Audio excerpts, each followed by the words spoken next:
લટકાવી હાલો મારે લટકારો આવે લટકારો બદલા ભજન હવે કેરી ખવાય નહીં અત્યારે બી આપણે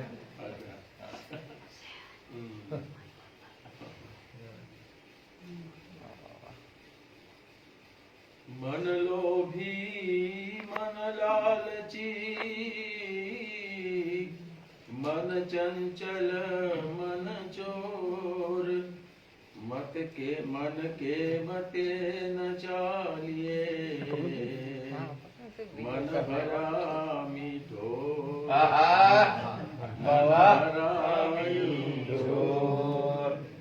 मारे जनमा मरण साथी थाने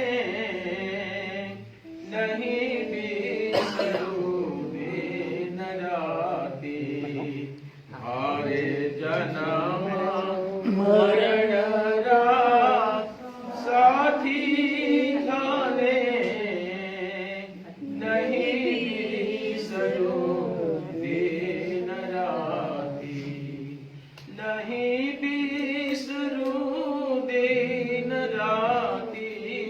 नहीं जन्म मरण साथी थाने नहीं बिसरूं दिन राती थाने नहीं बिसरूं दिन राती ये संसार सकल जग झूठो ये संसार सकल जग झूठो झूठा है कुल रायाती झूठा है कुल रायाती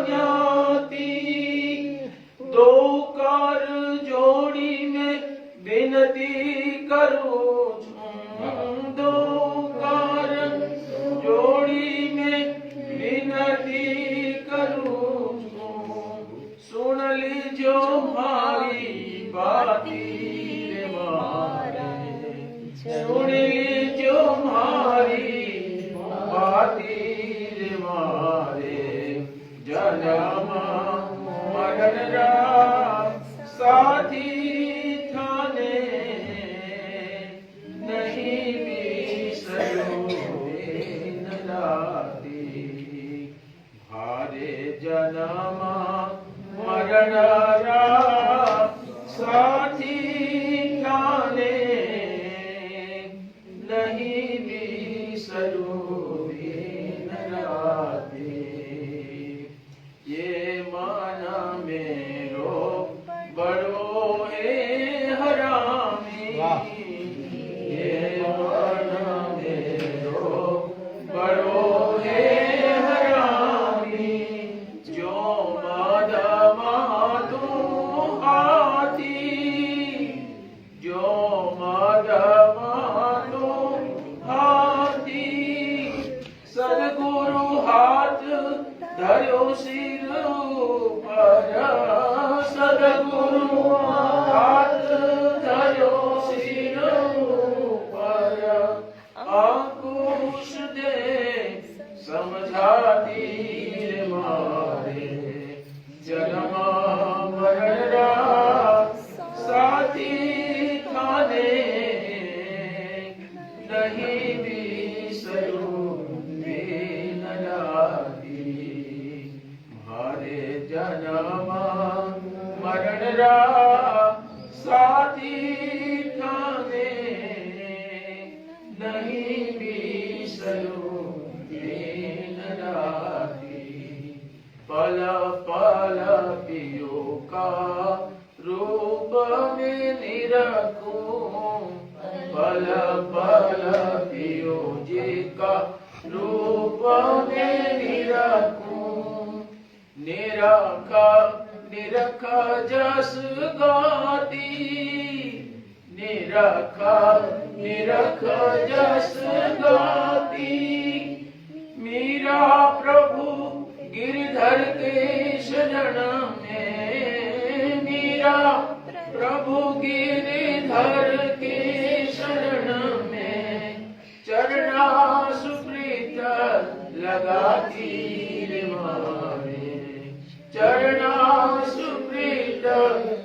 लगाती माने जनमा मरणरा साथी थाने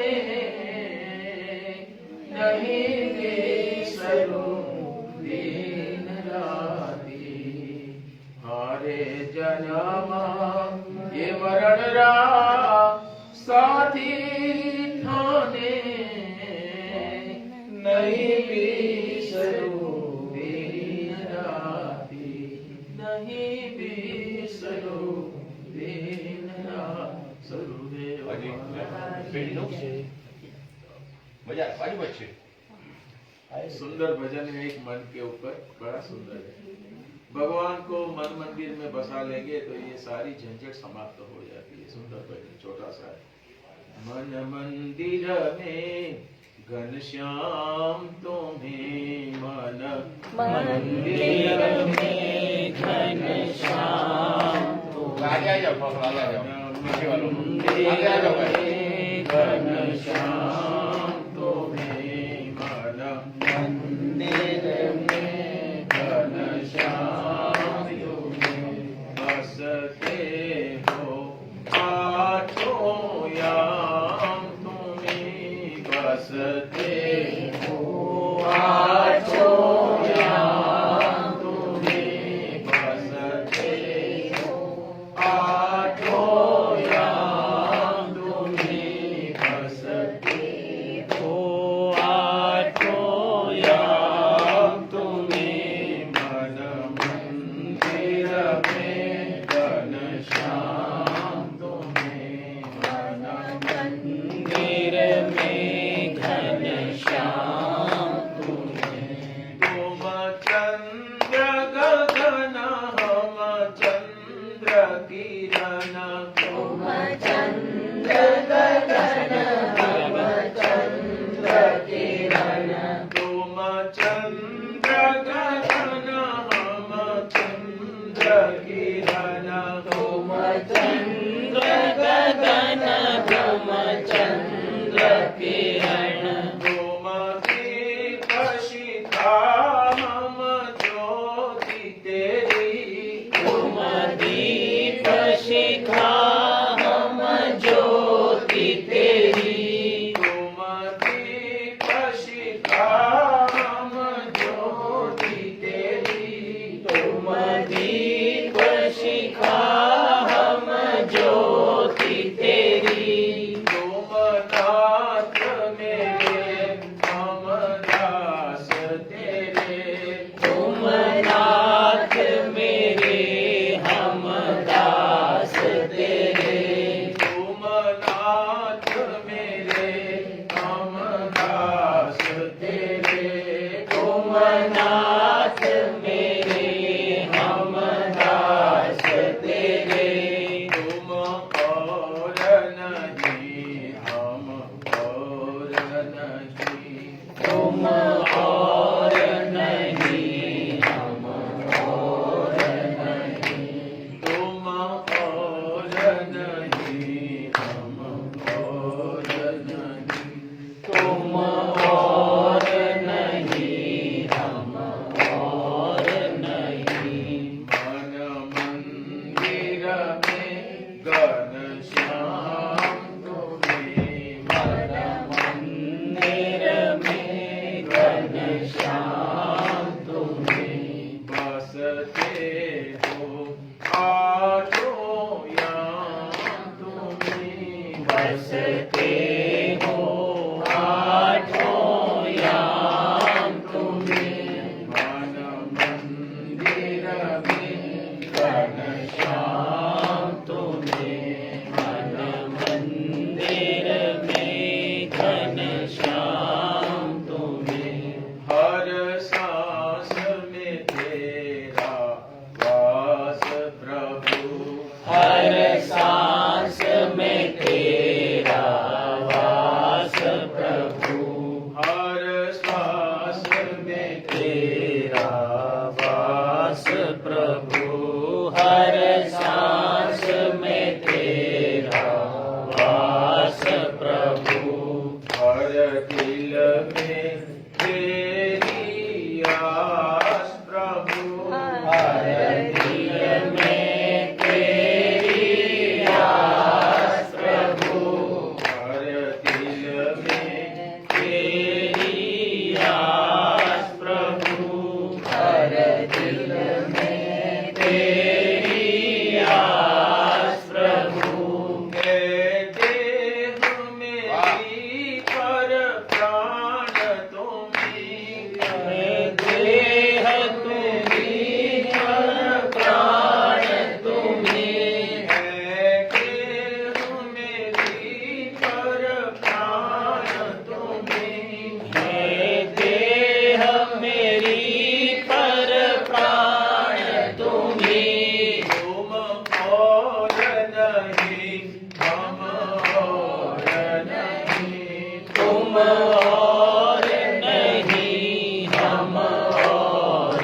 बसते हो आठों याम तुम्हें बसते हो आठों याम तुम्हें घनश्याम राधे श्याम राधे श्याम राधे श्याम श्याम राधे श्याम राधे श्याम राधे श्याम घन श्याम राधे श्याम घन श्याम राधे श्याम घन श्याम राधे श्याम घन श्याम राधे श्याम राधे श्याम राधे श्याम राधे श्याम राधे श्याम राधे श्याम राधे श्याम राधे श्याम राधे सदगुरुदेव महाराज की जय।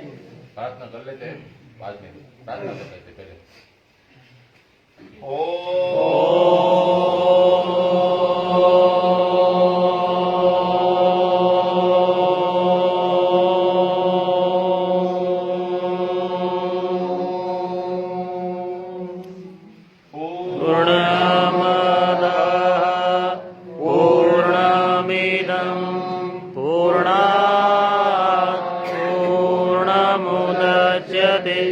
पूर्णस्य पूर्णमादाय पूर्णमेवावशिष्यते।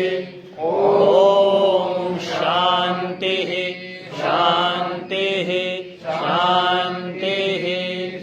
सच्चिदानंद भगवान की जय। सद्गुरुदेव महाराज की जय।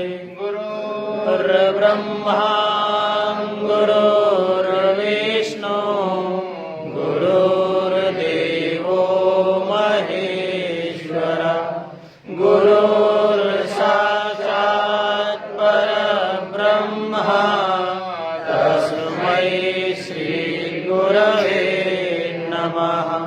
वेद वेदांत सन्निष्ठम् श्रोत्रियं बोधरूपिणं चिदानंद रसास्वादं प्रकाशं परमं नमः। ईश्वरो गुरुरात्मेति मूर्तिभेदा विभागिने व्योमवद्व्याप्त देहाय दक्षिणामूर्तये नमः। बोलो श्री सच्चिदानंद भगवान की जय। श्री सद्गुरुदेव महाराज की जय। देवानां च ऋषीणां च गुरुं कान्ते समन्वितं बुद्धिभूतं त्रिलोकेशं तं नमामि बृहस्पतिम्। परम पूज्य सद्गुरु स्वामी जी महाराज, पूज्य मनीषानंद जी महाराज, उपस्थित सभी भक्तगण, हमारा सौभाग्य है कि योग वासिष्ठ रामायण से हमारा स्वाध्याय चल रहा है और वशिष्ठ महाराज राम जी को मन के विषय में गुप्त भाव, प्रकट भाव, मन के प्रकार, मनोलय आदि अनेक प्रकार के उदाहरण के द्वारा राम जी को सुना रहे हैं, समझा रहे हैं। और महाराज जी भी हमको अपने अनुभव से, शास्त्र सिद्धांत से उन पर प्रकाश डालते हैं और उस प्रकाश के द्वारा हम भी अपना चिंतन और मनन करते रहते हैं। बीच में जैसे वशिष्ठ महाराज कहते हैं कि ये साधु समाज के बड़े उपकार है कि इसे ऐसे विषय हमारे सामने प्रस्तुत किए हैं और ढूंढने पर भी नहीं मिलता। ये तो साधु समाज की बड़ी कृपा है कि सहजता से और सरलता से हमको सब दे देते हैं, हमारे सामने प्रकट करते हैं। आज हमारा सौभाग्य है कि पूज्य मनीषानंद जी महाराज बड़े दूर गुजरात गिर से पधारे हैं। अभी सोमनाथ में इनका दर्शन हुआ था, इनके वहां हमने अभी भोजन आदि प्रसाद आदि लिया था, अच्छा लगा। और हमारे है ऐसा लगता है, और हमारे जितने भी भगत है उनको भी ऐसा लगता है कि मनीषानंद महाराज हमारे हैं, इतने सहज और सरल है। और महाराज जी की यह शिक्षा और दीक्षा है। भेद दृष्टि यदि हम रखेंगे तो हमारे कभी भी हम अभेद को नहीं पा सकते। हमारा सौभाग्य कि आज 15 मिनट से ज्यादा नहीं, 15 मिनट के लिए मनीषानंद महाराज को विनती करेंगे कि वे अपने अनुभव से साधु और साधु द्वारा प्रचलित यह जो आध्यात्मिक मार्ग है उस पर प्रकाश डालेंगे और कुछ सत्संग सुनाएंगे। पूज्य मनीषानंद महाराज को विनती करते हैं कि वो अपना वाणी का लाभ दे हमको। ओम भद्रन्नो यतिवातयमनः। ओम शांति शांति शांति। पूज्य स्वामी जी महाराज के दर्शन और उनकी वाणी का लाभ लेने के लिए हम यहाँ पहुंचे, लेकिन हमारे पूज्य भरत भाई हमें कह रहे कि आप भी कुछ सुनाइए। महाराज जी के चरणों में निवेदन करते हुए आप सबके सामने में भगवान शंकराचार्य जी जो हमारे आदर्श गुरु है, आद्य जगत गुरु है, नित्य निरंतर उनकी दृष्टि हम लोगों के लिए हमारा ये जीव का कैसे कल्याण हो, वो भगवान भाष्यकार ने इतनी अल्प आयु में 6 बार नंगे पैर उन्होंने पूरे भारत के परिक्रमा की है, प्रदक्षिणा की बिना साधन से, नंगे पैर से। तो उनके जो अनुभवों का हम लोगों के जीवन में भी जब हम विचार करते तो लगता है कि वो कितने दीर्घदृष्टा थे। उनके वचनों को यदि हम थोड़ा सा भी जीवन में ले लेंगे तो हमारा जीवन कृतार्थ हो जाएगा, कृतकृत्य हो जाएंगे। इतनी सरलता से, सहजता से उन लोगों ने हमारे जैसे जो मंद मध्यम बुद्धि वाले जो साधक लोग थे उनके लिए उन्होंने सुंदर स्तोत्रों की रचना की है। जो उत्तम बुद्धि वाले थे उनके लिए तो ब्रह्मसूत्र का भाष्य आदि बड़े बड़े ग्रंथ लिखे हुए हैं, लेकिन हम लोगों के लिए जल्दी समझ में आ जाए, अपने अनुभव का आदर करते हुए हम उसको समझ पाए, इसलिए भगवान भाष्यकार ने एक सुंदर स्तोत्र लिखा है जिसका नाम है मोह मुद्गर। मुद्गर कहते हैं जिसको अंग्रेजी में हैमर कहते हैं, हथौड़ा। जब आप लड्डू बनाते हो तो पहले गुजरात में मोगरी होती है, इसको मोगरी कहते हैं। बाटी बना बना करके इसका चूरा करते थे, रात भर दौड़ दौड़ करते थे, समझ जाते आज इसके यहाँ 12 ताई लगती, रात भर लड्डू बना। तो ये भगवान भाष्यकार ने हमारे लिए एक हैमर बना दिया है। इसका एक श्लोक लेकर के आपको संक्षिप्त में बताऊंगा कि वो कितने दीर्घदृष्टा और एकदम अनुभव के साथ साथ रह करके ऐसी बातें बताइए, इसको समझना चाहिए, विचार करना चाहिए। सुंदर श्लोक है। नलिनी दलगत सलिलम तरलम, नलिनी दलगत सलिलम तरलम, तदवत जीवितम अतिशय चपलम, तदवत जीवितम अतिशय चपलम, दिव्यात् अभिमानं ग्रस्तम, विधिव्यानभिमानं ग्रस्तम, लोकं शोकहतं च समस्तम, लोकं शोकहतं च समस्तम, भज गोविंदम भज गोविंदम भज गोविंदम भज गोविंदम, गोविंदम भज मूढ़मते, गोविंदम भज मूढ़मते। संस्कृत में गालियां देते हैं ना तो भी बड़ी संस्कारिक होती है, हम लोगों की तरह रफ गालियां नहीं होती है। ये मूढ़ माने बहुत बड़ी गाली है। जो विचार नहीं कर सकता है इसको शास्त्र में हमारे संतों ने मूढ़ कहा है। माँ ऊह से मूढ़ शब्द बनता है। विचार नहीं करना। क्या विचार नहीं करना? भगवान भाष्यकार साफ कह रहे हैं, कमल के पत्ते पर जो पानी की ओस की बूंदे सुबह सुबह आप देखो इतनी सुंदर दिखती है। सूरज की पहली किरण पड़ी और कमल के पत्ते पर छोटी सी पानी की बूंद है, बहुत सुंदर है। लेकिन वास्तविकता का विचार करो, अतिशय तरलम, पता नहीं कब हवा का एक झोंका आकर के उस पानी की बूंद को कहां ले जाएंगे कोई ठिकाना नहीं है। वो अपना जीवन बिल्कुल पानी की बूंद की तरह है। नलिनी दलगत सलिलम तरलम तद्वत् जीवितम अतिशय चपलम। इसका कोई भरोसा नहीं है। संसार में सबसे जो बेवफाई करने वाली चीज हो ना, ये अपना ये देह है। इतनी गद्दारी हमसे कर रहा है, फिर भी हम उसका भरोसा नहीं छोड़ते हैं।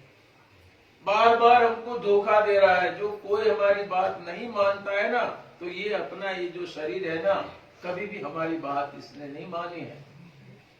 और फिर हम शरीर के उत्पन्न होने वालों से अपेक्षा रखते हैं कि ये हमारी बात कैसे मानेंगे। जिसको हम अपना कहते हैं यही हमारी बात नहीं मान रहा।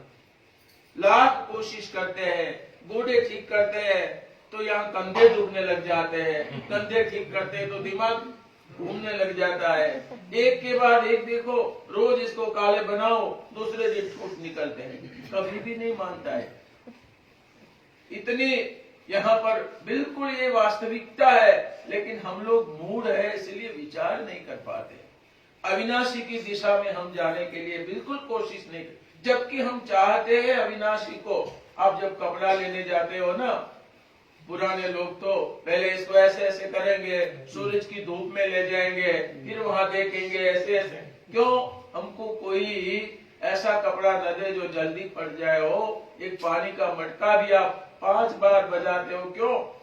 आप ऐसी चीज चाहते हो जो लंबे समय तक रहे। तो ये हमारा परमात्मा है ना, अंदर में बैठ करके जो पूरे संसार को प्रकाशित कर रहा है, वो अविनाशी है, हमेशा टिकने वाला है वो। बाकी की दूसरी सारी की सारी चीजों तो आप देखोगे ना, तो कोई 2 दिन रहती है, कोई 5 दिन रहती है, अपनी बेवफाई का स्वरूप दिखा करके हमेशा हमेशा वो दगा दे जाते हो। इसलिए भगवान भाष्यकार यहाँ पर अपने अनुभव को लेकर के कह रहे, आप विचार करके देखो। आपकी बचपन की फोटो कई लोगों की होगी, कई की नहीं होगी। आप बिल्कुल छोटे से थे, छोटे छोटे हाथ, छोटी सी नाक, आंखें छोटी छोटी, कहाँ गया वो शरीर? कहाँ गया? आप डरोगे, ये मर गया। 7 साल के अंदर में हमारा शरीर पूरा मर जाता है, और फिर हम ऐसा लगता है कि हम तो वही के वही, कैसे वही के वही होंगे। ये बात जब समझ में आ जाए कि यहाँ पर दिया जल रहा है, हमको लगता है दिया बिल्कुल प्रज्वलित है, लेकिन साथ में बाती भी जल रही है, घी भी जल रहा है। ये आप क्यों नहीं देखते हो? तो उम्र बीत रही है, दिन प्रतिदिन इसमें से कुछ न कुछ ह्रास हो रहा है, लेकिन ये अतिशय चपलता का ये विचार नहीं कर पाता है। इतना ही नहीं, विद्धि व्याधि अभिमानम ग्रस्तम। सबसे बड़ा रोग हमें जो लगा हुआ है ना इस संसार में, अभिमान नाम का ये जो रोग लगा हुआ है ना, बड़ा भयंकर है वो। बात बात में हमको न अभिमान नहीं करेंगे, नहीं करते करते अभिमान करने लग जाते हो। ये लोग का परिणाम ये आता है कि सामने वाला हमको कभी भी चाह नहीं सकता। अभिमानी को कोई नहीं चाहते। भगवान अभिमान के दुश्मन है। नारद जी ने भक्ति सूत्र में लिखा है, ईश्वरस्यापि अभिमान द्वेषित्वात् दैनिम प्रियत्वात्। भगवान को भी अपने जो दीन स्वभाव के, सरल स्वभाव के भक्त होते हैं ना, ये भगवान को पसंद आते हो। अभिमान करने वाले भगवान को कभी भी पसंद नहीं आते। गर्व कियो सोई नर नारियो, सिया राम जी से। जिन्हों ने अभिमान किया है वो भगवान खाते हैं खाली अभिमान। सरलता भगवान को अतिशय प्रिय है, और ये सरलता आपका और मेरा स्वभाव है। आप विचार करके देखो, आप चाहे कितने भी बुरे स्वभाव के हो, लेकिन आप अपेक्षा ये रखते हो सामने वाला मेरे साथ सरलता से प्रस्तुत हो, सामने वाला मुझसे झूठ मत बोले, सामने वाला मेरी हिंसा न करे, सामने वाला मुझे देने में किसी प्रकार का संकोच ना करे। तो ये जो पतंजलि जी ने यम बताए हैं, सत्य अहिंसा अस्ते अपरिग्रह ब्रह्मचर्य आदि, ये अपनी मोरालिटी नैतिक धर्म है, बौद्धिक धर्म है। ये आपका मेरा स्वभाव है। सरल हम स्वभाव से है, लेकिन हमने खोटे लोगों का संग करके करके ये मानसरोवर का हंस कौवों के बीच में आकर के विष्ठा बिखेरने लगा है। ये उसका स्वभाव नहीं है। स्वभाव से हम लोग सब सरल है, शांत है। किसी का भी नुकसान हो जाए ये हम नहीं चाहते हैं, लेकिन ये जो फालतू की कामनाओं में फंस करके हम इंद्रियों को और विषयों के संपर्क में, ये जो हरामी मन अंदर बैठा है ना, सबका सुपरवाइजर, ये इतना हरामी है, पल पल में बदल जाता है। एक ही क्षण में आप विचार करो, अंदर में इतनी वासनाओं के भंडार को लेकर के बैठा हुआ है। इसलिए वशिष्ठ जी महाराज राम जी को कहते हैं, राम जी, इस संसार में शुभ और अशुभ ये दो प्रवाह वाली नदी बह रही है। आप शुभ वासनाओं को बढ़ाइए और अशुभ वासनाओं को दबा दीजिए।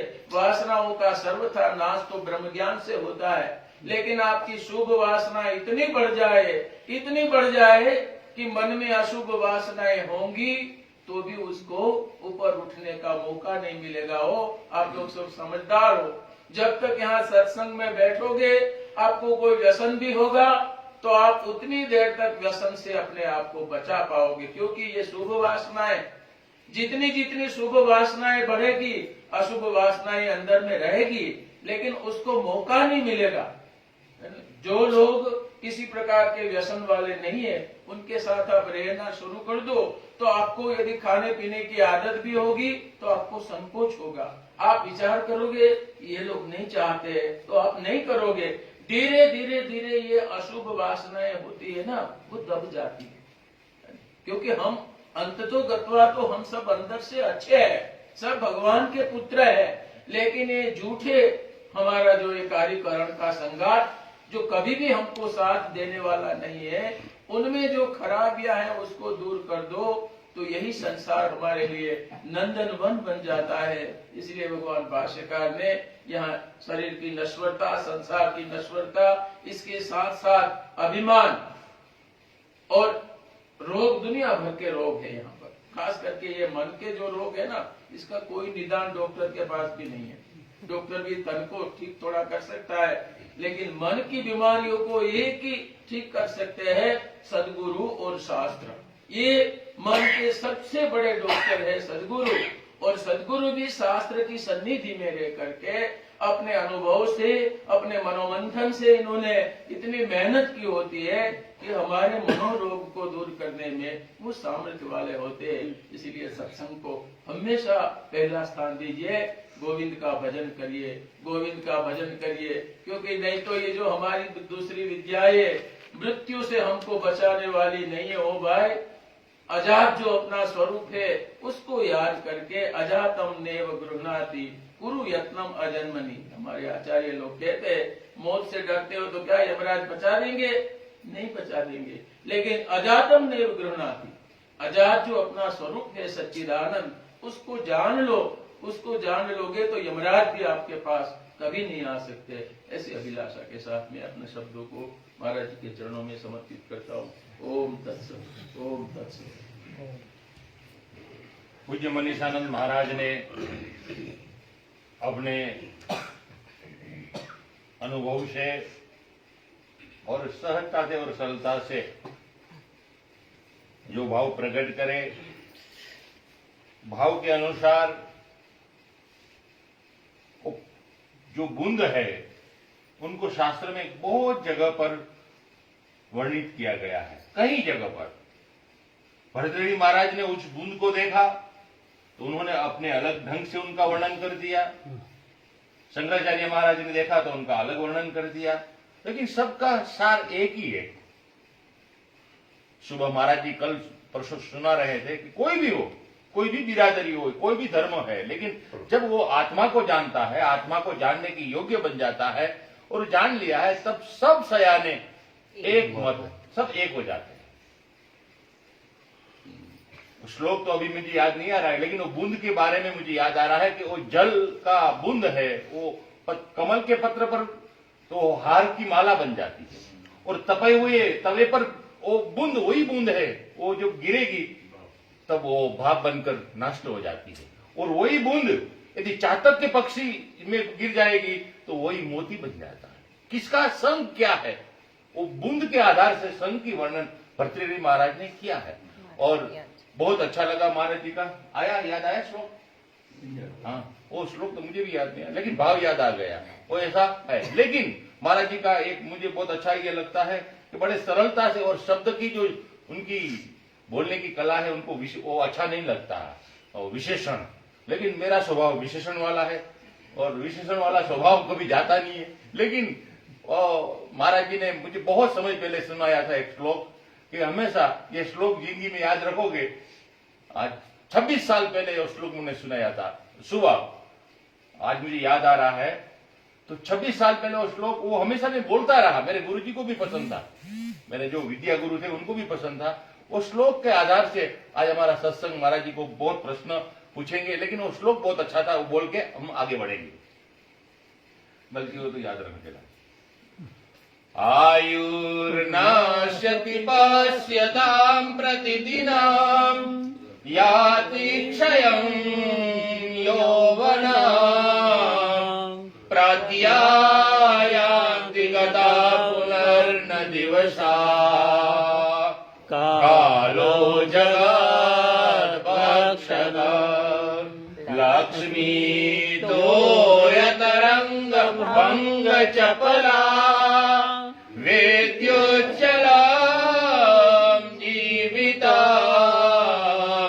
तस्मान् मां शरणागतं शरणद त्वं रक्ष रक्षातुना। महाराज जी ने 26 साल पहले मुझे कहा था कि ये पुस्तक ले, उसमें ये श्लोक है और याद करके आगे बढ़ो। तो आज ये श्लोक महाराज जी ने जो बताया था आयुष्य विषय में, वो महाराज जी हमारा 2 दिन, हफ्ते में 2 दिन, एक गुरुवार को और रविवार को हमारे सबके प्रश्न होते हैं। कोई साधु संत भी प्रश्न पूछते हैं, ऑनलाइन सत्संग चलता है, उसमें 2 दिन प्रश्नोत्तरी रखा है। तो हम आपकी आज्ञा हो तो शुरू करें। महाराज जी प्रश्न है, बच जाएगा तो कोई टेंशन वाला काम नहीं, क्योंकि रविवार को ले जाएंगे हम, 2 दिन है इसीलिए। प्रश्न है मेरे पास लिखे हुए, महात्माओं ने बहुत पूछे हैं। वो बता दूं, एक बात खुशी बता दूं कि लास्ट रविवार को जो सत्संग हुआ था उसमें कोई लोग होंगे न होंगे मुझे पता नहीं है, लेकिन 470 आज मैंने ऑनलाइन सत्संग देखा था और उसमें कई महात्माओं ने जिक्र किया है कि हमको आज बहुत अच्छा लग रहा है। तो हमने सोचा कि पुनः हम वापिस अपने मूल रूप में आ जाते हैं। पहले भी हमारा गुरुवार को और रविवार को प्रश्नोत्तरी था, पहले कोरोना के टाइम में यहाँ लोग रहते थे कोई, तो उस समय भी हमारा 2 दिन था, तो वापिस हमने 2 दिन शुरू किया है। 4 प्रकार की वाणी और मन के बीच कोई संबंध है कि नहीं, कृपया मार्गदर्शन दीजिए। सारा संबंध मन का ही होता है। सब चीज से संसार में जितना भी है, जब तक आत्म साक्षात्कार न हो, प्रज्ञा का उन्मेष न हो, तब तक सब संबंध मानसिकता के होते हैं। 4 प्रकार की वाणियां हैं, परा, पश्यंती, मध्यमा और वैखरी। ये 4 वाणियां हैं, इनको जानने का जो माध्यम है वो मन ही है। मन के द्वारा ही जानी जाएगी। गोस्वामी तुलसीदास जी ने जो लिखा है, नाम प्रभाव जानी गणि राउ, प्रथम पूजियत नाम प्रभाव। नाम का जो प्रभाव है वो सबसे पहले कौन जानता है? मन। गणपति। गणपति मन के देवता हैं। उनका जो स्वरूप है अध्यात्म का, वो गणेश गणपति कहलाता है। ऐसे वो गणेश रूप में, दैविक रूप में एक मूर्ति होती है और सामाजिक रूप में हमारे तुम्हारे सबके साथ में मन का रूप होता है। तो सबसे पहले उन्होंने जाना। परावाणी सिर्फ चेतन का उन्मेष है। हमारे शरीर में जितना भी चेतन तत्व है, बह रहा है, वो प्रवाहित हो रहा है, जिसको गंगा जी के रूप में वर्णित किया अध्यात्म वालों ने। वो पराबाणी है, वहां कोई प्रकार का न तो संकल्प है न विकल्प है, न वहां कोई किसी विचारधारा है, न भाव है, न क्रिया है, कुछ भी नहीं है। वो सिर्फ चेतन का प्रवाह है। तो दूसरे जगह पर आता है, वो दूसरे स्टेज पर, तो वहां पर उसका नाम पश्यति होता है। पश्यंती का मतलब संस्कृत में देखना भी होता है। अब वहां पर उसके अंदर भाव प्रकट होता है। अब भाव का विशेष महत्व होता है, कैसे भाव हैं हमारे, और भाव का संबंध कुछ पिछले कर्मों से भी होता है, उसके अनुसार भाव प्रकट होते हैं, जिनको हम संस्कार रूप में बोलते हैं। भाव का एक रूप है वो प्रकट होता है दूसरे स्टेज पर, नाभि से 4 अंगुल नीचे, ऐसी मान्यता है शास्त्र की। पराबाणी का प्रवाह शुरू होता है और नाभि से 4 अंगुल ऊपर एक खड्डा आता है, वहां पर पश्यंती का वास बताते हैं। फिर यहाँ से एक विलास तो ऊपर, यहाँ गर्दन के पास पराबाणी का वास बताते हैं, मध्यमा का वास बताते हैं। यहाँ से विचार पैदा होते हैं, भाव आएगा पहले, विचार आते हैं बाद में, और फिर उनको बिखेरते हैं, हम बोलते हैं। तो ये मुंह के ऊपर वो बखरी वाणी कहलाती है, बिखरते हैं उससे हम। ये 4 वाणियां हैं, इनको जानने वाला, पहचानने वाला, समझने वाला मन होता है। क्योंकि हमारे जो जीवन है पूरा, जिसको जीव कहते हैं, वो मन का ही रूप होता है। मन के माध्यम से चेतन तत्व जीव बन गया है, और वो अविद्या के घेरे से घिराया हुआ है। उपाधि है अविद्या की उसमें लगी हुई, तो वो अपने स्वरूप से विस्मृत है। संसार को अपना मानता है, संसार की वस्तुओं को अपना मानता है, सब चीज में मैं मेरा लगाता है। वो मन के द्वारा ही होता है। लेकिन जो वास्तविक तत्व है उससे अनभिज्ञ होता है। इसलिए सबसे पहले उसी को सिखाना पड़ता है, मन को समझाना पड़ता है, सिखाना पड़ता है कि तू अपने मूल को पहचान। ए मन, तू ज्योत स्वरूप है, अपना मूल पहचान। तब उसको संस्कारित करा जाता है, अंतर्मुख ले जाया जाता है। फिर वो उन वाणियों के साथ उसका संबंध जुड़ता है, तो उसमें भी चेतनता आने लगती है। और वो चंचल है बहुत अतिशय। इसलिए जो उपासना का विधान बनाया है शास्त्रों में, वेदों में, वो इसीलिए बनाया है कि वो मन को एकाग्र करे और साथ ही चेतन करे। दोनों काम उसके साथ होने चाहिए। अंग्रेजी में कंसंट्रेशन ऑफ माइंड कहते हैं जिसको, उनके यहाँ और नहीं है शब्द। मन के लिए, बुद्धि के लिए एक ही शब्द है, वो माइंड ही। हमारे यहाँ 4 अलग अलग है, मन, बुद्धि, चित्त, अहंकार। वो चतुर्थ चारों को मिला के एक नाम देते हैं अंतःकरण चतुष्टय।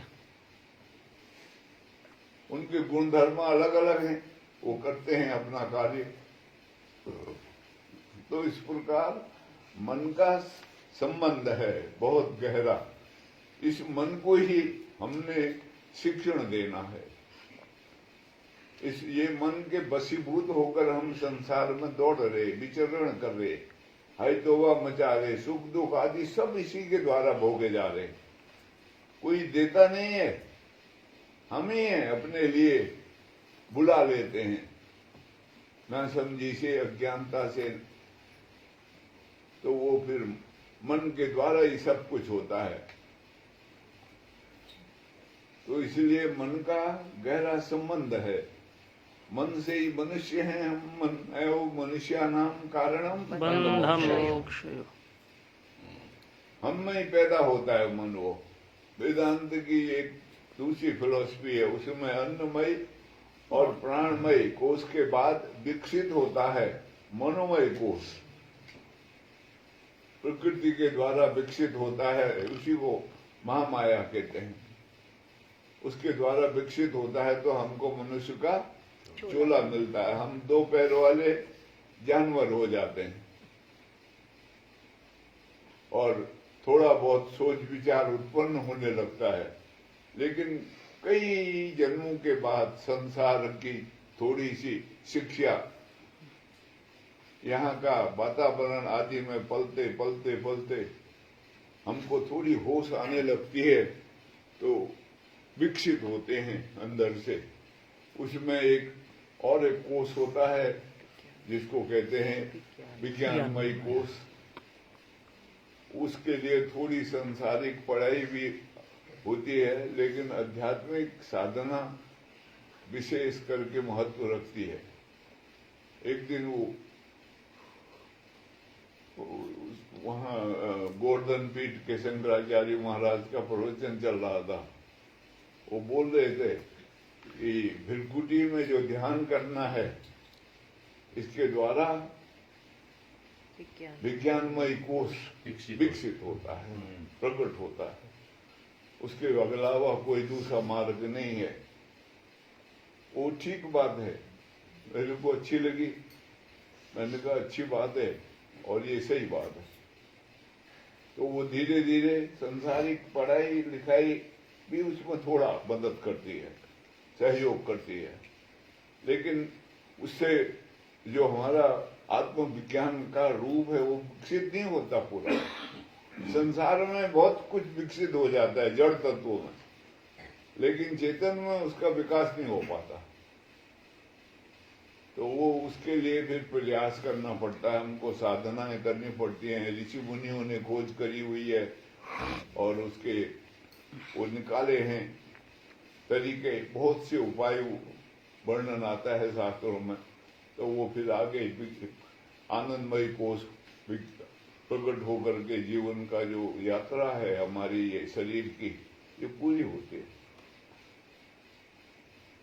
इसलिए सबसे पहले मन को ही समझा बुझा के, उसके साथ डायलॉग करके, उसके साथ सहयोग करके जीवन को परिवर्तित किया जाता है।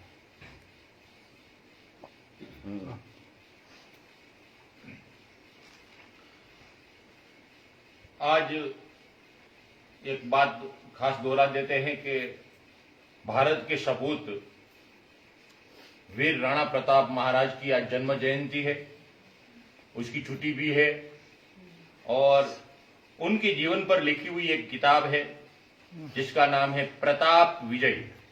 और प्रताप विजय पुस्तक को बहुत अवार्ड मिला है और वीर रस से परिपूर्ण ग्रंथ है, पढ़ने जैसा है। और एक शब्द है भ शब्द, तो पूरे श्लोक में ब आएगा। स शब्द है तो स आएगा। शारदा शारदाम्भोज, वदना वदनाम्भोज, ये इनका श्लोक है। ऐसा प्रताप विजय, उसमें एक बात लिखी है कि राणा प्रताप इतने शूरवीर क्यों हुए, तो उनको बताया गया है वहां शास्त्र के हिसाब से, कवि के मत के हिसाब से, कि उन्होंने बचपन में साधु का संग किया था और साधु ने उसको कहा था कि तेरा जैसा कोई शूरवीर नहीं है। तो वो उसके संस्कार इतना डेवलपमेंट हो गया था और उसके हिसाब से उन्होंने भारत में बहुत अच्छे काम किए थे। उनको नमन। और आगे हम बढ़े प्रताप विजय को याद करते हुए। महाराज जी प्रश्न आगे है। ओम नमो नारायण। नाद ब्रह्म के अनुभव का माध्यम मन है या वह अनुभव मनोलय के बाद होता है? कृपया मार्गदर्शन दीजिए। दोनों है। शुरू में मन ही अनुभव लेता है, इसलिए उसकी 9 अवस्थाओं का वर्णन है। तो शुरू का जो जानकारी होती है मन के द्वारा ही प्राप्त होती है और बहुत दूर तक उन समना अवस्था तक मन ही चलता है। लेकिन समना पार करके जब उन्मुना अवस्था आती है तब मन लय हो जाता है। और मन को लय करने के लिए भगवान शंकराचार्य ने तारावली में बहुत सुंदर इसके लिए वर्णन किया है, योग तारावली में।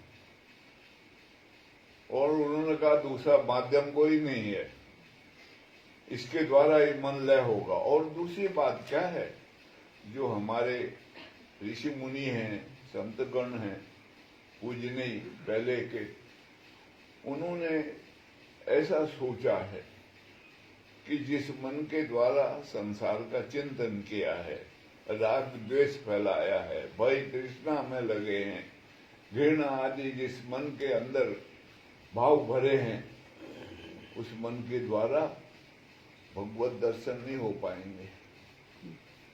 तो उस मन को बदलना जरूरी है। तो वो धीरे धीरे धीरे प्रयास करके, उसके लिए कौन सा साधन है, तब वो कहते हैं नाथ ब्रह्म की साधना है। उसमें मन लय होता है। और एक अवस्था ऐसी आती है, मन उन्मन अवस्था, बिल्कुल उल्टा हो जाता है। उसका जो नीचे का भाग है ऊपर आ जाता है, ऊपर वाला भाग नीचे चला जाता है। तो वो भगवत चरणों में अर्पित हो जाता है। उसको उन्मन अवस्था कहते हैं। वहां मन का अस्तित्व समाप्त हो जाता है, या यूं कह सकते हो, मन आत्मा के साथ युक्त होकर आत्मरूप हो जाता है। तो उस वक्त मन की जरूरत नहीं होती है, और होता ही नहीं है मन। परमात्मा के पास सारी सृष्टि है, सब कुछ है, एक चीज नहीं है, वो मन है। उनके पास मन नहीं है। तुलसीदास जी जब गणपति की महिमा गाते हैं, गाइए गणपति जग बंदित, शंकर सुमन भवानी नंदन, सीति सदन गज बदन विनायक, कृपा सिंधु सब सब लायक। सुंदर है गणपति, नहीं नहीं, लेकिन उसकी महिमा गाई है, मस्का मारा उसको, सब लायक सुंदर है बताया। लेकिन प्रार्थना करिए उससे, बहुत मांगे वो तुलसीदास कर जोड़े। कहते हैं मैं तुमसे हाथ जोड़ के प्रार्थना कर रहा हूँ, मस्का मार के, बसे वो राम सिय मानस मेरे मन में आप नहीं चाहिए, कहीं आप बैठ जाओ। कौन बैठेगा? सिया राम। सिया राम बड़ा सुंदर है, उनका ये लक्ष्य है, वो राम की प्राप्ति ही उनका जीवन का लक्ष्य है। तो गणपति से मदद मांग रहे हो, कृपा करना।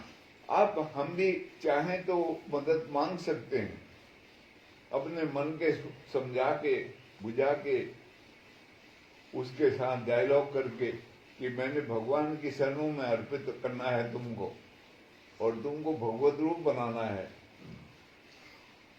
तो मन का ही सारा खेल है, एक लंबे तक अकार उकार मकार ज्योति और अर्धचंद्र नादेश्वर नाद नादांत शक्ति समना व्यापिनी, फिर समना, फिर उन्मुना। ये सब मन के हैं समना तक।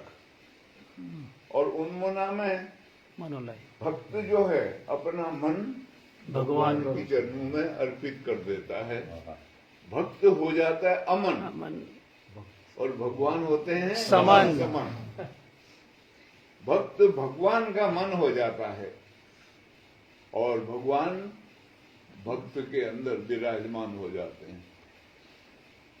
उस अवस्था में मन और आत्मा एक ही हो जाते हैं, दोनों का पृथकीकरण समाप्त हो जाता है। जो जो वस्तु आत्मा के साथ युक्त होती है वो आत्म रूप धारण करती है।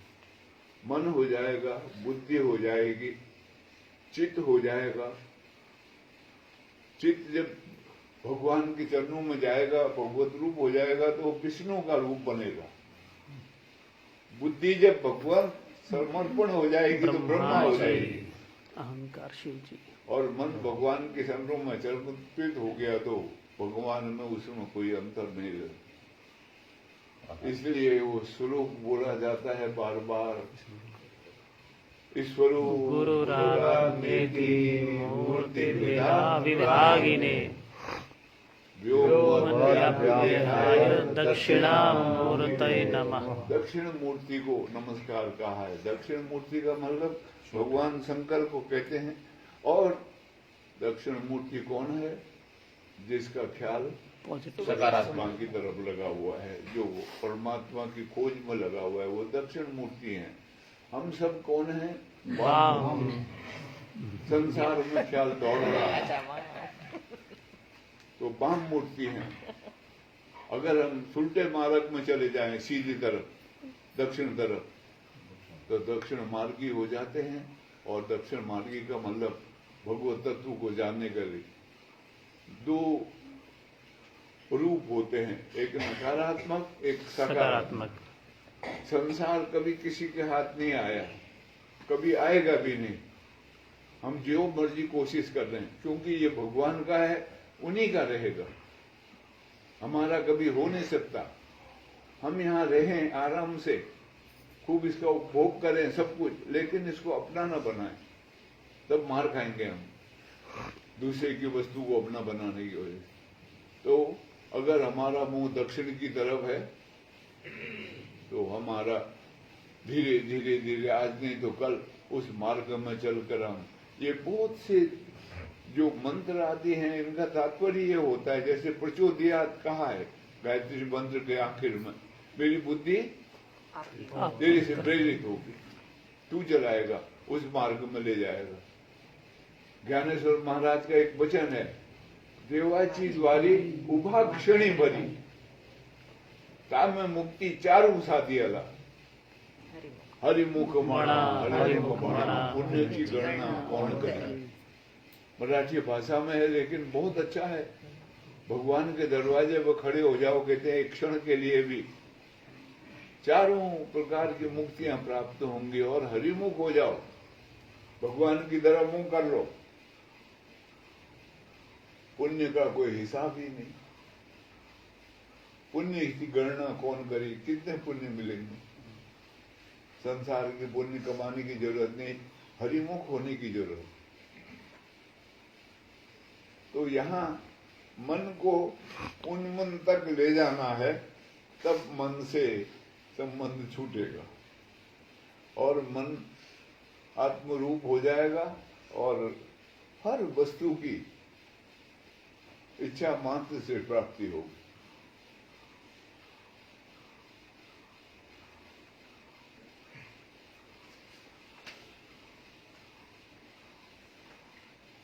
महाराज जी, अभी महाराज जी की आज्ञा नहीं मिली है फाइनल, शायद इस साल का विषय भी ये इस पर आधारित होगा।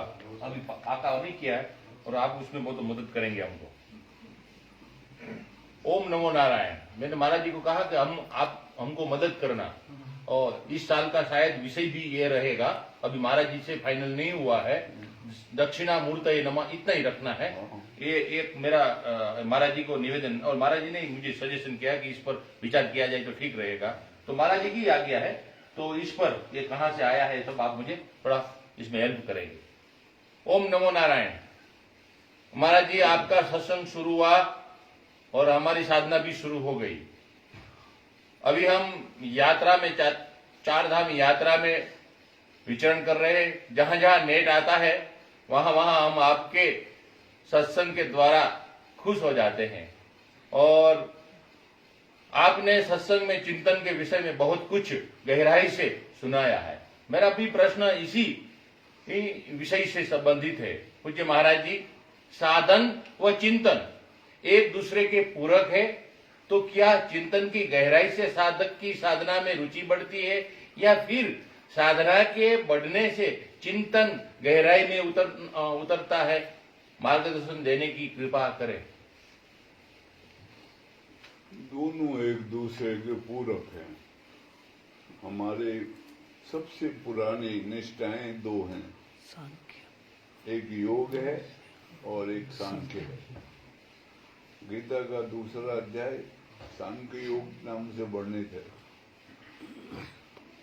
सांख्य में चिंतन को महत्व दिया है। कपिल महर्षि ने सबसे बड़ा आविष्कार किया 3 गुणों का, वो सांख्य में है। और योग में साधना का वर्णन है, क्रियात्मक का वर्णन है, प्रक्रियावादी ग्रंथ है वो। अगर योग होगा तो उसके ऊपर जो चिंतन मनन होगा वही चिंतन कहलाता है। वेदांत में शब्द है आत्मा वारे द्रष्टव्य, श्रोतव्य, मंतव्य, निधिध्यासितव्य। आत्मा को जानो कहा है, वो जानने योग्य है और कुछ चीज जानने की नहीं है। महर्षि याज्ञवल्क्य महाराज ने अपनी स्त्री मैत्रेयी को दिया उपदेश, तब वहां वो समझाते हैं वो आत्मा वारे द्रष्टव्य, उसी को जानना है, वही द्रष्टव्य है। फिर श्रोतव्य, मंतव्य, निधिध्यासितव्य। अब हम आज लगाते हैं जो हिसाब, बड़ा स्थूल लगता है वो। अब हम पढ़ते हैं कोई ग्रंथ आदि तो कहते हैं इसको मनन करो और इसका चिंतन करो, तो उसको सुनो और उसका मनन करो। लेकिन यहाँ थोड़ा सा अलग है। अध्यात्म में अगर जाएंगे हम तो आत्मा का श्रवण करना है,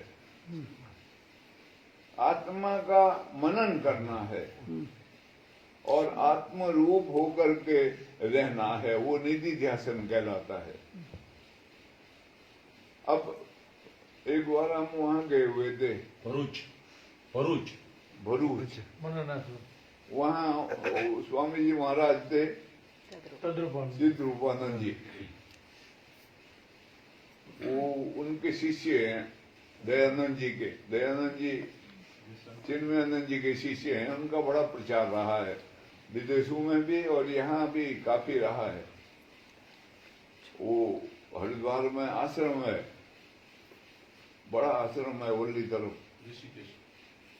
तो कोयम्बतूर में बहुत बड़ा स्कूल है उनका। मैं बहुत पहले करीबन मेरे ख्याल से कोई 35-40 साल पहले गया था वहां थोड़ी देर के लिए देखने के लिए। तो वहां वो शिविर लगाया हुआ था उन्होंने, उसका नाम था निधिध्यासन शिविर।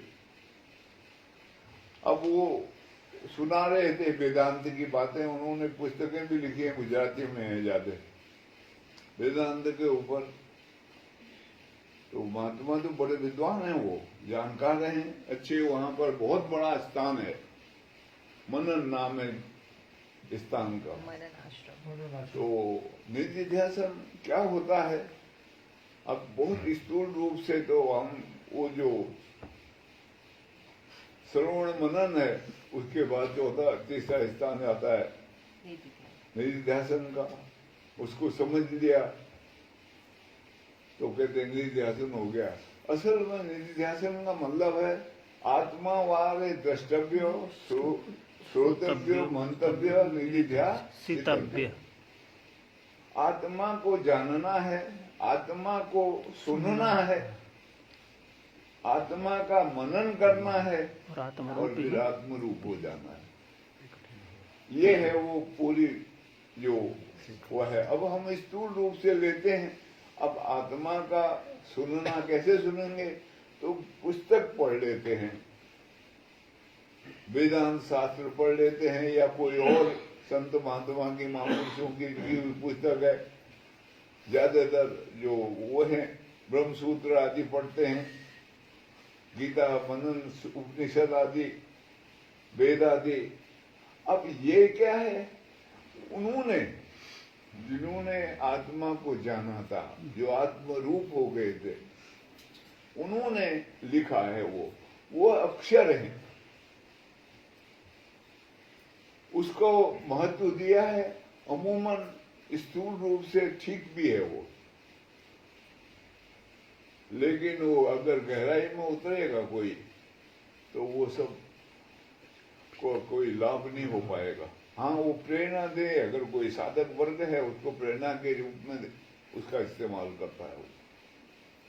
लेकिन गहराई में आत्मा जानने योग्य है, उसी को जाना जाएगा, और कोई चीज जानने योग्य नहीं है। तो इसलिए इनका आपस में एक दूसरे के पूरक है, ये बड़ा गहरा संबंध है साधना का और चिंतन का। बगैर चिंतन के क्या जाना है पता नहीं लगेगा, और बगैर साधना के चिंतन हो नहीं सकता है। चिंतन जो होगा संसार का होगा, जो हमारा शक्ति का प्रवाह है वो संसार के लिए बहेगा, परमार्थ में नहीं चलेगा। वो साधना करेंगे हम जब, तभी वो प्रवाह परमार्थ की तरफ, सुलटी तरफ जाएगा, तो उसका चिंतन होगा। इसलिए मैं इनको एक जगह ले गया था, रांची, भोपाल से वर्ली तरफ है, और बहुत स्थान है वो बुद्धों का। अभी तो बड़े बड़े होटल खुल गए वहाँ, बहुत लोग बाहर से आते हैं। लेकिन मैं बहुत पहले, करीब 50 साल पहले गया था वहाँ, तब कुछ नहीं था वहाँ, एक मठ था बस। वो मठ में ही मैं ठहरा था, लेकिन मैंने वहाँ खाना नहीं खाया। वो लोग अनशन खाते हैं बहुत। मैं ठहरा वहाँ, लेकिन खाना मैं विधि से आके खाता था। और 2 दिन रहा मैं वहाँ। ऊपर एक हॉल बना है बहुत बड़ा, वहां जाता था सुबह 5 बजे हॉल में बैठने के लिए। तो वो क्या जगह थी, वहां पर इनको दिखाया था मैंने, 2400 कमरे थे, छोटे छोटे, और एक कमरे में 2 साधक रहते थे। बुद्ध का वहां पर वो परिक्रमा करते हैं, वहां राख भी है कहते हैं इसके अंदर बुद्ध की।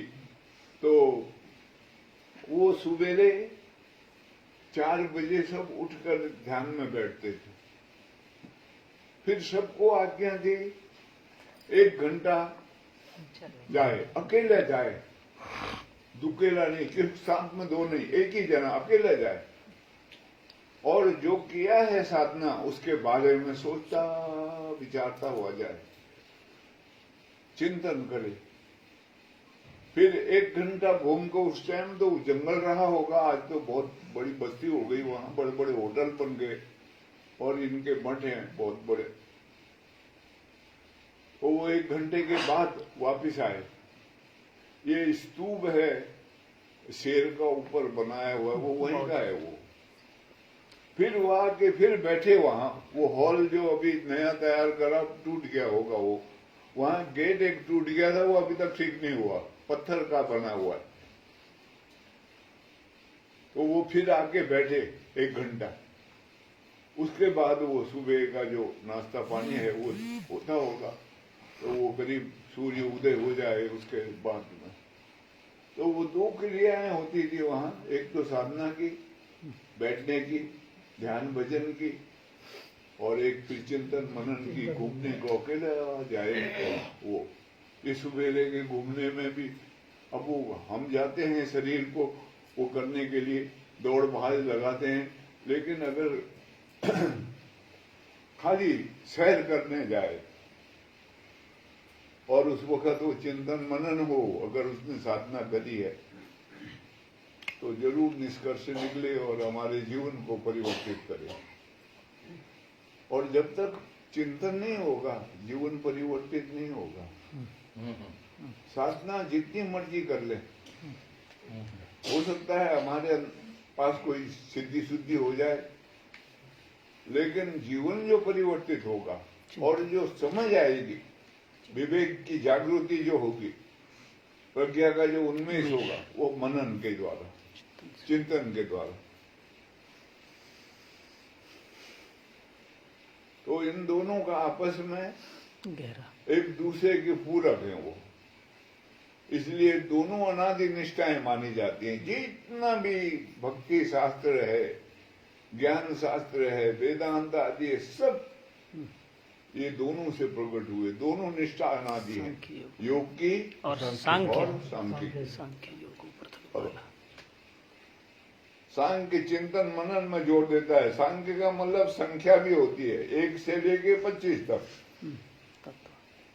सांख्य मानता है 24 तत्व जड़ हैं, 25वां तत्व चेतन है। वो स्पर्श करता है तो ये प्रकृति तैयार होती है, ऐसी उसकी मान्यता है। और योग प्रक्रिया है, जानना है, इसलिए उसके 8 अंग बताए हैं। यम नियम आसन प्राणायाम प्रत्याहार, ये अपरा माना जाता है। बहिरंग और फिर धारणा ध्यान समाधि, ये परा माना जाता है योग शास्त्र में। ये आंतरिक है और ये बाहरी है। इसमें स्वाध्याय है, तप है, सुचिता है, अपरिग्रह है, ब्रह्मचर्य है, ये सब आते हैं इसमें। और इंद्रियों को बाहर से लौटाना है, अपने में विराजमान होना है। प्रत्याहार का मतलब होता है फिर धारणा बनानी है। क्या धारणा बनानी है? जानना है तो गुरु के पास जाना है। फिर वो जो बताएंगे उसको मार्गदर्शन देंगे, रास्ता जो बताएंगे वो उसने धारण करना है। और वो धारणा जितनी निष्ठावान बनेगा और जितनी धारणा मजबूत होगी वो ध्यान में परिणत हो जाएगी। अपने आप ख्याल में वही रहेगा तो वो ध्यान ही रहेगा हर हाल में। उठते बैठते चलते फिरते खाते पीते वो बन गया है ख्याल।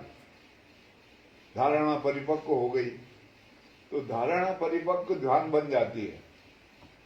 और जब ध्यान परिपक्व होता है समाधि तो समाधि समाधि लगती है। पता ही नहीं लगता समय का, कितनी देर बीत गया। ख्याल कहाँ अंतर में था, चिंतन में था, मनन में था। तो पतंजलि महाराज कहते हैं इसके बाद फिर ऋतुम्बरा प्रज्ञा का उन्मेष होता है। ऐसी बुद्धि प्राप्त होती है, ऐसी विचारधारा अंदर से उत्पन्न होती है, उसको प्रज्ञा कहते हैं। वो संसार के लिए नहीं होती है, वो भगवान के रहस्यों को प्रकट करती है। उसी में रासलीला भी होती है। भक्त के लिए रासलीला होती है उसमें, प्रज्ञा में। इसलिए कहा है मन के मधुबन में रास रसायो रसिया। वहाँ वृंदावन में भी एक जगह बनाई हुई है मधुबन। अभी तो वहाँ राधा जी का मंदिर भी बना दिया, मेरे सामने बना है अभी वो। वहाँ कहते हैं भगवान रास रचते थे और वहाँ रात को किसी को रहने नहीं देते। वो झाड़ियाँ बहुत हैं, सबको भगा देते हैं वहां से। भगवान रास रचते हैं यहाँ कहते हैं। वो प्रज्ञा के उन्मेष के बाद उत्पन्न होता है और सारा रहस्य धीरे धीरे धीरे प्रकट होता है। परमात्मा क्या है? अजूबा। ईश्वर एक अजूबा है। ईश्वर गोरख धंधा। जिसको इसका भेद मिला तो काफिर हो गया बंदा। तो भगवत तत्व उतर जाएगा हमारे में। तो हम किसको पूजेंगे? कहे यारी और न दूजा, आपे ठाकुर आपे पूजा। पूजा सदगुरु का कीजिए, आपा भेंट चरण की कीजिए। जी संतों की वाणियां बड़ी अनमोल हैं, पर हम उसको थोड़ा सा ऊपर ही ऊपर डाल देते हैं, कभी अंदर में बैठा नहीं पाते।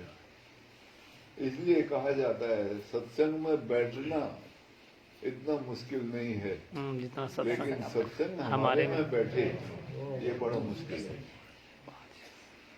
सत्संग में कोई भी बैठ जाता है, लेकिन सत्संग नहीं बैठ पाता हमारे को, तो जीवन यथावत रहता है, जैसा है वैसे। उसमें कोई परिवर्तन नहीं आया। जब सत्संग बैठेगा तो जीवन परिवर्तित होगा, संशय भ्रम दूर होंगे, आनंद आएगा जीवन में, और मनुष्य चोले में आने का भगवान का धन्यवाद करेंगे हम 10 बार।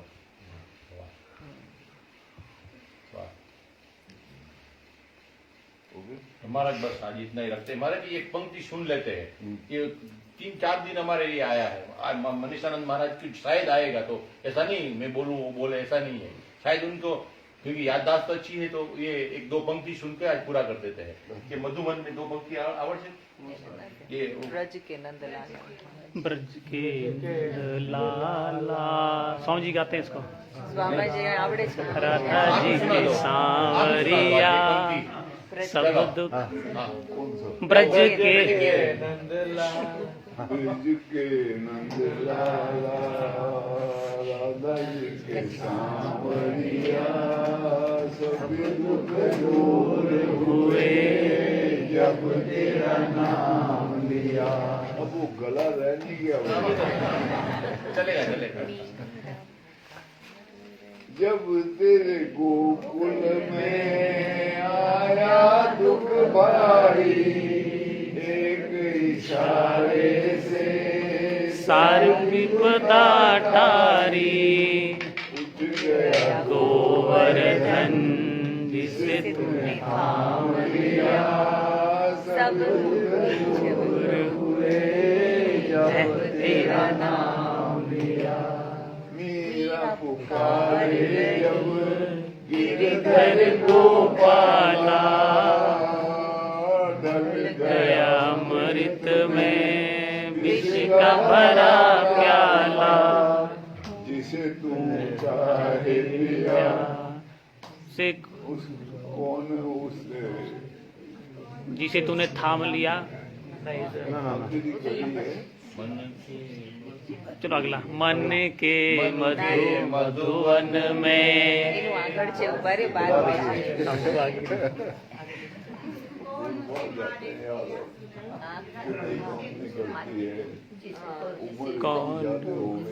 जिसे तूने राख, कौन उसे मारे जिसे तूने राख लिया। ऐसा ये जो इंस्ट्रूमेंट है ये सारा कौन ढीला पड़ गया। उस, चलो रहने दो, अच्छा नहीं है। कौन उसे मारे जिसे तूने थाम लिया या राख लिया। कौन उसे मारे जिसे तूने राख लिया। कौन उसे मारे जिसे जो थाम लिया। राख लिया मिटाए उसे जिसे तूने जिसे तू राखे लिया। लिया। सभी दुख दूर हुए जब तेरा नाम लिया। मन के मधुवन में એની પહેલાનું શરૂઆત નથી, મને યાદ આવતી वो आखिरी कड़ी है। આખરી કડી है। मन के मधुवन में रास रचाए, मन में श्याम बसे तनों में गिरधारी, मन बिसराई गई मुरली की धुन प्यारी। मन के मधुवन में रास रचाए रसिया, दूर हुए जब तेरा नाम लिया। वाह। तो आज का प्रश्नोत्तरी यहाँ ही रखते हैं, कल वापिस मिलेंगे। आनंद भगवान की जय। श्री सद्गुरुदेव महाराज